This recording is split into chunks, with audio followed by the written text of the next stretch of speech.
All of you must have heard of the CEO Conference Board. It's an annual survey. It's called the CEO, which sort of speaks to 1,000 CEOs, presidents of companies all across the world. This year, there was something which was pretty unique.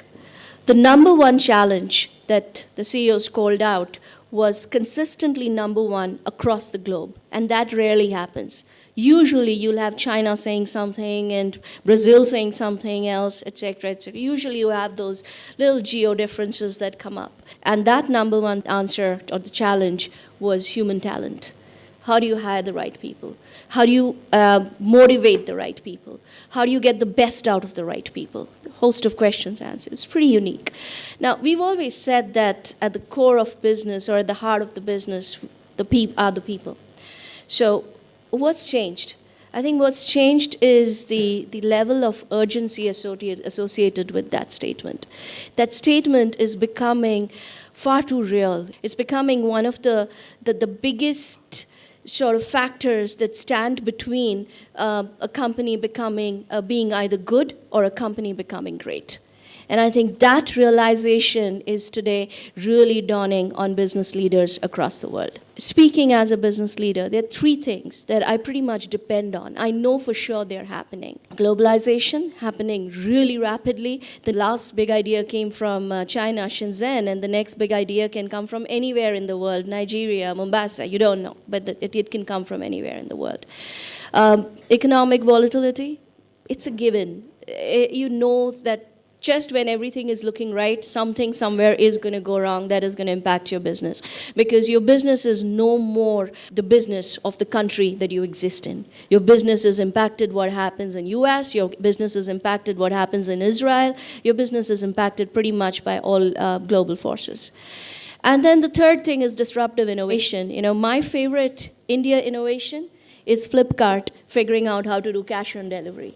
It just changed the business. It created a completely new business which hadn't existed, right? So innovation can be in different forms, and more we are seeing really, really disruptive innovation coming into play.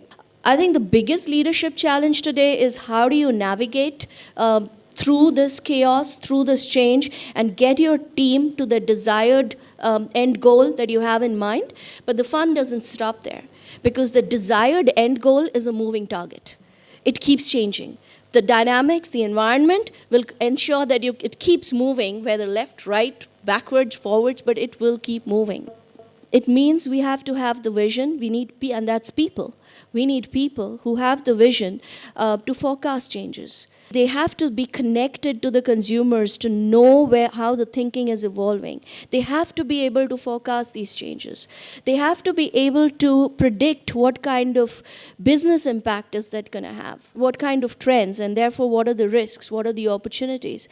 And they have to be able to challenge status quo and say that, okay, because this is happening, we need to change our way of working to stay relevant or to grow, or to be successful. The biggest transition or transformation, actually, in my mind, is bringing about a balance between the science and the art of HR. Traditionally, we've looked at HR pretty much as an art. What is becoming equally important is the science of HR. The ability to predict, the predictive capabilities, the workforce optimization capabilities. Today, when I sit down with my HR team, the discussions are about how do they impact the business. If I change A's role and give her B's role, or if I promote Z, or if I move C to another country, what is the impact it is going to have on my business? That is the discussion I want to have.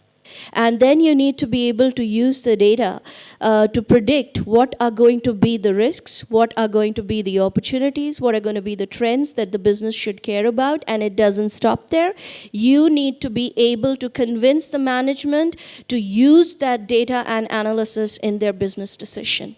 It adds several layers of depth to what you do. It enables you to move from collecting the data and using the data to talk about what has happened and what is happening to what will happen. And in this volatile environment, we care so much about what will happen or what can happen. And as you are thinking through how to keep your business relevant, you're thinking through what kind of people skills do you really need? What kind of people do you need? I would love to know in my team, who are the people who have the ability to collaborate across geos, across cultures, across generations, etc., etc. I would love to know that, because those are the people I would keep at any cost. I need them in the business. And you can't say that he or she is a good collaborator based on one incident. You need to see the history, you need to see a trend, you need to see a repeat of performance. So all of this becomes extremely important.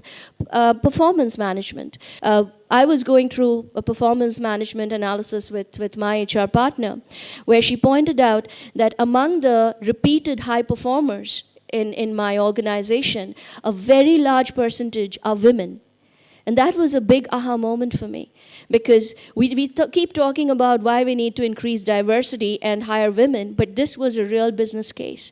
And it showed me how the few women that we have are the repeat high performers and are performing a significant higher level of productivity. We all know that this is useful, this is going to help our business, but still, we don't seem to be moving fast enough. And I think the question is why. Is it really real obstacles? Yes, there are issues. Whenever you talk people and you talk technology, there's security issues, there's privacy issues. You have all of that. There are definitely lack of skill sets. Someone recently told me HR by nature are not data freaks. Yes, HR by nature may not be data freaks, but that can be changed. You can upgrade the skills. You can use external help. You don't have to turn your HR professional into a data scientist. You can hire a data scientist or outsource it. But you need HR. The mindset change has to happen. You need HR to embrace the data. You need HR to be able to look at the data and add value to your business or create value for your business. I'll share something that Steve Wynn of the famous Wynn Hotel in Vegas had said. He said, human resource isn't a thing we do, it's a thing that runs our business. And I think today it's more true than it's ever been before. It is the thing that runs our business.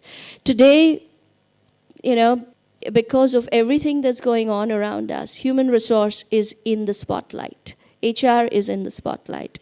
It's your time. It's up to you whether you want to stand up and you want to own it. We definitely need you to.